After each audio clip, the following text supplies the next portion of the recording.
Muy bienvenidos a la lección número 14 de nuestro curso bíblico La Fe de Jesús. Hoy tenemos un interesantísimo tema titulado ¿A dónde vamos al morir?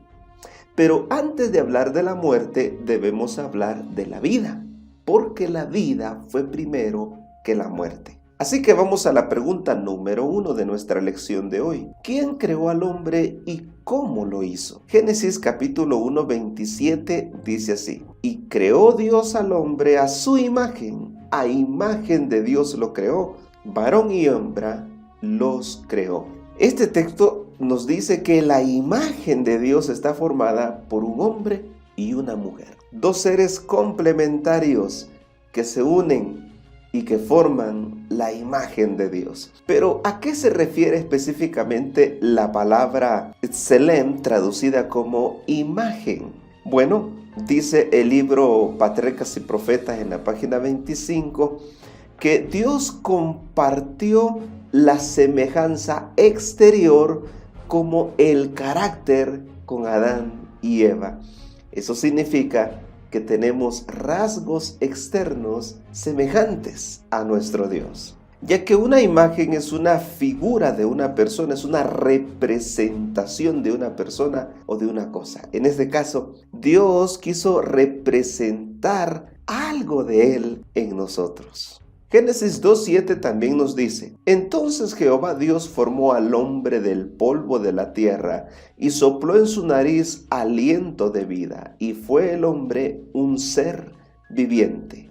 La palabra formar viene del hebreo yatzar e implica el acto de modelar y dar forma correspondiente a un diseño y apariencia con el plan divino. También esta palabra yatzar se usa para describir las actividades de un alfarero que forma con sus manos, que modela con sus manos el barro. Y eso fue precisamente lo que Dios hizo. Hizo una obra primorosa, una obra maravillosa cuando modeló, cuando formó al hombre del polvo de la tierra. Pero cuando hablamos del polvo de la tierra no es que haya hecho una figura de barro, como que yo me ponga a jugar con barro. No. Lo que está hablando aquí es pura ciencia. Dios tomó de la tierra los elementos esenciales para la vida, como el carbono, como el zinc, como el calcio y otros más que Dios tomó de la tierra. ¿Saben que hay 9 bioelementos que están en todos los seres vivos? ¿De dónde los tomó el Señor? De la tierra. De ahí tomó el Señor esos elementos para dar forma y vida al ser humano. Y hablando de vida, vemos la otra palabra del texto de Génesis 2:7 que es soplar. Esta palabra viene del hebreo nafash y describe la acción de soplar como cuando uno va a atizar el fuego o como cuando uno da respiración de boca a boca para reanimar a alguien. Algo así se dio el primer soplo de vida, y ese soplo provenía de la fuente máxima de la vida, que es Dios. Él fue quien puso esa chispa de vida en el ser humano. Hasta entonces el ser humano era solo un muñeco formado, inerte, sin vida. Fue el soplo quien puso en marcha esa maquinaria divina y maravillosa que Dios creó. Saben que cuando nosotros analizamos la maravilla del cuerpo humano, no podemos creer que esto pudo surgir del azar, de la suerte o la casualidad de la evolución. No. Eso es científicamente, matemáticamente, biogenéticamente imposible. Entonces, ¿quién creó al hombre? La respuesta es Dios. ¿Y cómo lo hizo? Con sus propias manos. Pero quiero que ampliemos unos detalles muy importantes que debemos comprender para el tema de esta oportunidad. Y uno de esos puntos nos lleva a esta pregunta: ¿qué es el hombre? Esta pregunta está planteada en Salmos 8:4. ¿Qué es el hombre? Y Génesis 2:7 dice que el hombre fue formado de la tierra. Génesis 3:19 nos lo recuerda. Polvo eres, porque fuimos formados de la tierra y al polvo volvemos. Al polvo somos tornados. Pero aquí hay unos detalles, vean. Génesis 2:7 dice, entonces Jehová Dios formó al hombre, del hebreo Adán, formó al Adán del polvo de la tierra, Adamá. Adán fue tomado de la Adamá, por eso lleva su nombre. Ahora, veamos la fórmula de la vida, tan sencilla y compleja a la vez. El primer punto es que Dios tenía el cuerpo físico ahí. Ese es el cuerpo físico más el soplo de vida, el nafash de vida. Igual, Adán llegó a ser un alma viviente o un ser viviente, un nefesh viviente. El nafash de vida hizo de Adán un nefesh, un alma o ser viviente. Por eso es que debemos entender esta enseñanza bíblica sobre el alma. Queridos hermanos y amigos, no tenemos un alma, somos un alma. El alma no es algo que tenemos, el alma es algo que somos. Tristemente este concepto se ha degenerado en la actualidad y por eso hay mucha confusión en cuanto al tema del alma y de la muerte. Y hablando de la muerte, pasemos a la segunda sección de nuestro estudio de hoy, el tema de la muerte. Satanás desde Génesis ha enseñado que el alma es algo que se puede separar del cuerpo y que es inmortal, que no muere. No moriréis, dijo él en Génesis 3:4. Por eso, desde los egipcios, pasando por los babilonios, griegos, romanos y las religiones orientales como hinduistas, brahmanistas, shintoístas, taoístas, etc., todas ellas enseñan que el alma no muere, que el alma es inmortal, que el alma puede reencarnar, que el alma puede salir del cuerpo,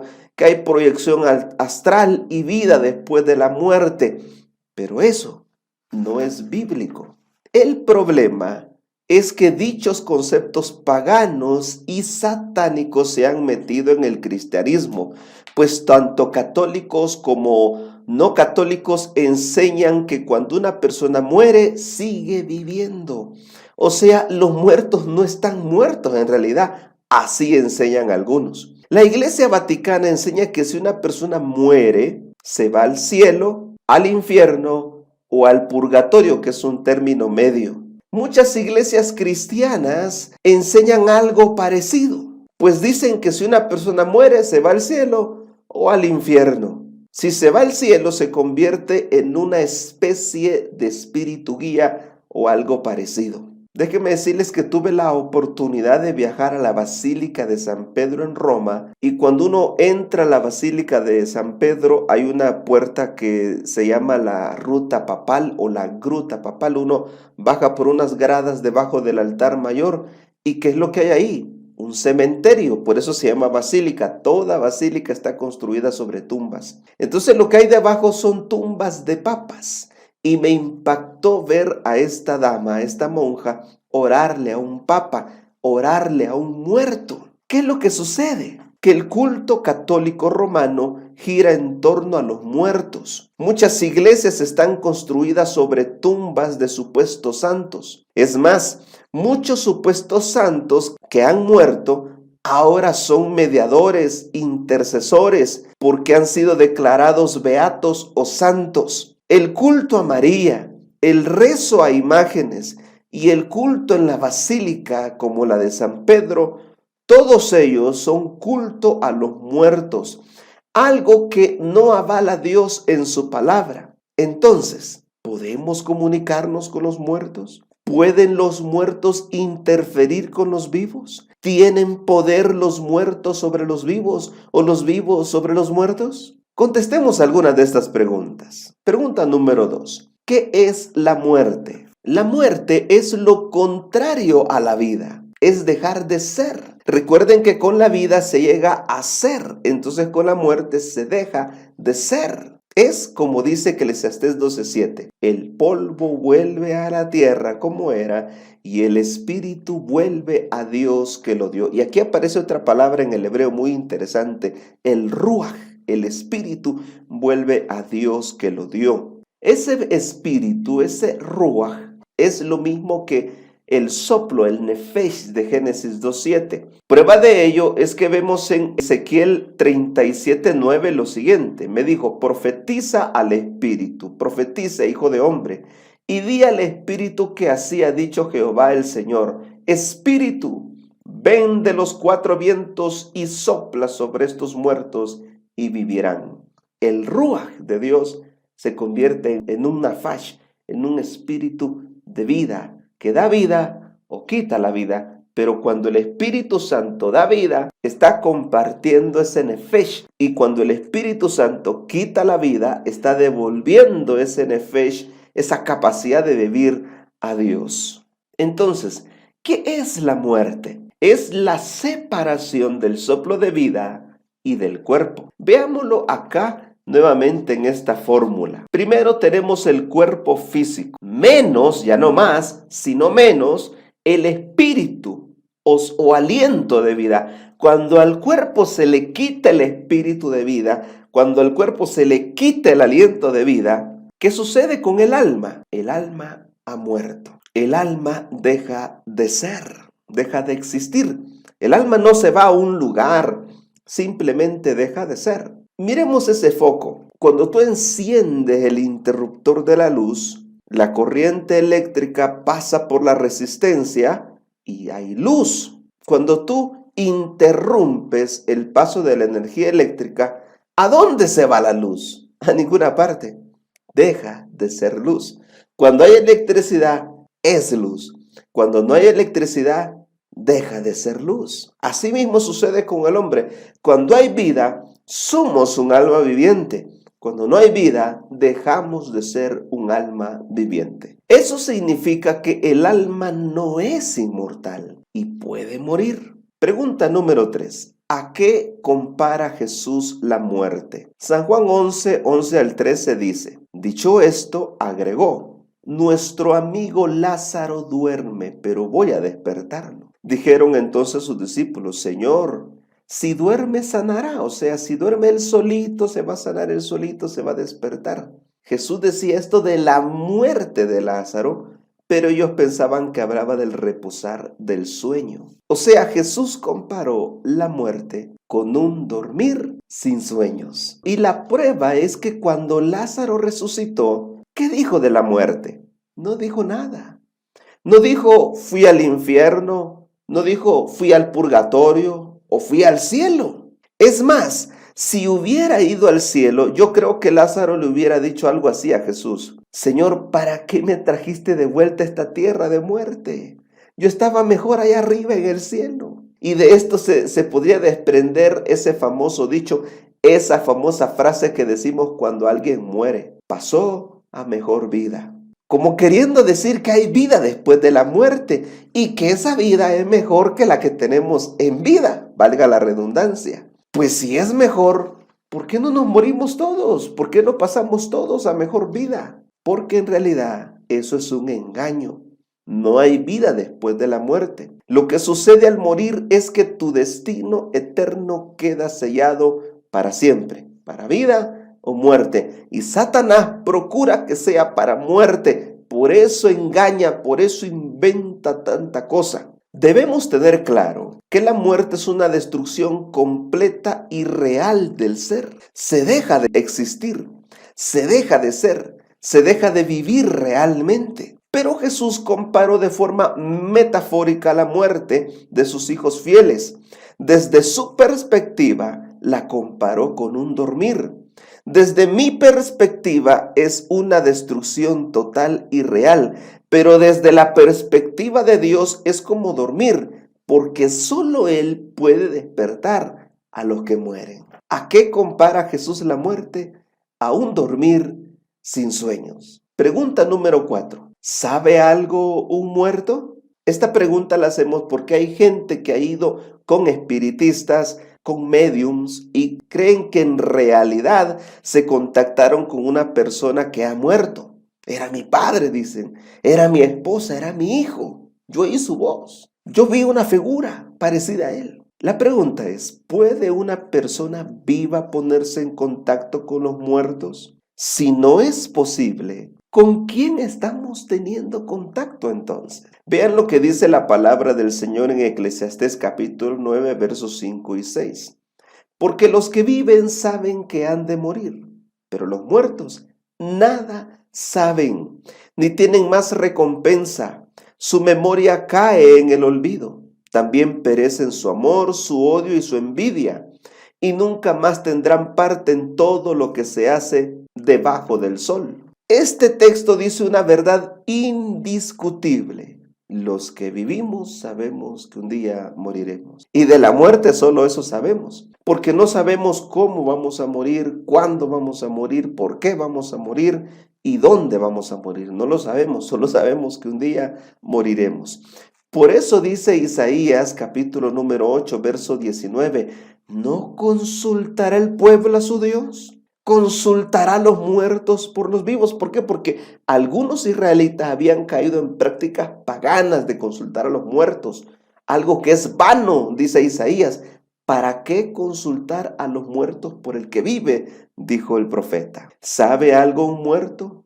No, no sabe nada. De la pregunta 4 se desprende otra pregunta. ¿A dónde vamos al morir? Vean lo que dice Eclesiastés 9:10. Todo lo que te venga a mano para hacer, hazlo según tus fuerzas. O sea, hazlo con todas tus fuerzas. Si vas a trabajar, trabaja con todas tus fuerzas. Si vas a amar, ama con todas tus fuerzas. Si vas a perdonar, perdona con todas tus fuerzas. Si vas a adorar a Dios, hazlo con todas tus fuerzas. Porque en el Seol, a donde vas, no hay obra, ni trabajo, ni ciencia, ni sabiduría. ¿A dónde vamos al morir? Al Sheol, dice el texto hebreo. Pero noten esto, la Biblia, palabra de Dios para todos, lo traduce como sepulcro. En el sepulcro no hay trabajo. La Biblia, el lenguaje sencillo, lo traduce como tumba. Vamos camino a la tumba, dice. ¿Por qué? Porque la palabra sepulcro o tumba en la Biblia viene de Sheol en hebreo y de Hades en griego. Hay que tomar en cuenta que el Hades bíblico no es como el Hades pagano griego. El Hades pagano griego es un inframundo infernal dominado por Hades, un dios mitológico del infierno. De ahí bebieron los romanos sus falsos conceptos del infierno y eso se mezcló con el cristianismo vaticano para crear los falsos conceptos del infierno y el purgatorio, que de paso, el purgatorio no es bíblico. Usted no va a encontrar la palabra purgatorio o algo de su enseñanza en toda la Biblia. Entonces, ¿a dónde vamos al morir? La respuesta es que vamos al sepulcro o a la tumba. Pregunta número 5. ¿Qué ocurre con el alma cuando morimos? ¿Puede morir un alma? Claro que sí. Recuerden que cuando el cuerpo se separa del soplo de vida, ¿qué pasa? El alma muere, deja de existir. Y esto choca fuertemente con las falsas creencias hinduistas, orientales y otras religiones orientales que enseñan la inmortalidad del alma. Ezequiel 18:4 y lo repite el verso 20, pero Ezequiel 18:4 dice, el alma, el nefesh que pecare, esa morirá. ¿Por qué? Porque el alma no es algo que tenemos, es algo que somos. Nosotros morimos cuando perdemos el soplo de vida y morimos para siempre si nos vamos sin Dios y sin esperanza. ¿Qué ocurre con el alma? Muere. Pregunta número 6. ¿Debemos consultar a los muertos? Esta pregunta la hacemos, como dijimos anteriormente, porque hay gente que ha ido con espiritistas, con mediums, y creen que han escuchado a su ser querido. Creen que escucharon a su padre, a su madre, a su hijo, a su esposo, a su esposa. Yo oí, era su voz, le hice preguntas. ¿Con quién en realidad se están poniendo en contacto los que van con estas personas? Vean lo que dice Deuteronomio 18, 9 al 12. Estas palabras las dijo el Señor como advertencia a Israel antes de entrar a Canaán. Resulta que en Canaán, antes que Israel llegara, vivían los cananeos, gente pagana que practicaba cultos monstruosos, dice algunos comentarios bíblicos, y que hacían toda clase de abominaciones, y el Señor les advirtió, no caigan en esas abominaciones. Por eso dice, cuando entres a la tierra que Jehová tu Dios te da, no aprendas a hacer según las abominaciones de aquellas naciones. No sea hallado en ti quien haga pasar a su hijo o a su hija por el fuego, ni quien practique adivinación, ni agorero, ni sortílego, ni hechicero, ni encantador, ni adivino, ni mago, ni quien consulte a los muertos, porque es abominable para Jehová cualquiera que hace estas cosas, y por estas cosas abominables Jehová tu Dios expulsa a estas naciones de tu presencia. Vea qué tremendo, o sea, para el Señor consultar a los muertos es una abominación. Todo lo relacionado con ese tema también es abominable, despreciable, detestable a sus ojos. ¿Pero por qué? Vamos a ver un poquito más acerca de esto. Entonces, ¿debemos consultar a los muertos? No, porque es abominable a los ojos de Dios y es ponerse en contacto con demonios. Ustedes recordarán que el rey Saúl en una ocasión, cuando estaba desesperado porque él se había apartado tanto de Dios, que cayó en Peshá, en el pecado imperdonable. Saúl, en su loca rebelión, en su loco aferramiento al puesto, contristó al Espíritu Santo y a Dios no le habló. ¿Por qué? Porque Saúl había dejado de hablar con Dios hacía mucho tiempo. Y cuando quiso buscarlo, ya era tarde. Dios no le habló ni por sueños, ni por Urín, ni por Tumín, ni por los profetas, ni por ningún medio lícito. Jamás le iba a hablar por un medio ilícito. Así que Saúl en su desesperación buscó a una pitonisa, a una medium, a una mujer que ponía supuestamente a personas en contactos con los muertos. Y supuestamente vino el profeta Samuel, pero en realidad eso no es verdad. Si usted analiza lo que dice ese espíritu, le dice, Jehová es tu enemigo, Jehová te va a matar, algo que no es cierto. O sea, veamos que este espíritu, que no era el de Samuel, sino un espíritu de demonio, mezcló la verdad con la mentira y destruyó el poco ánimo que le quedaba al rey Saúl. Pero, ¿por qué decimos que nos ponemos en contactos con demonios?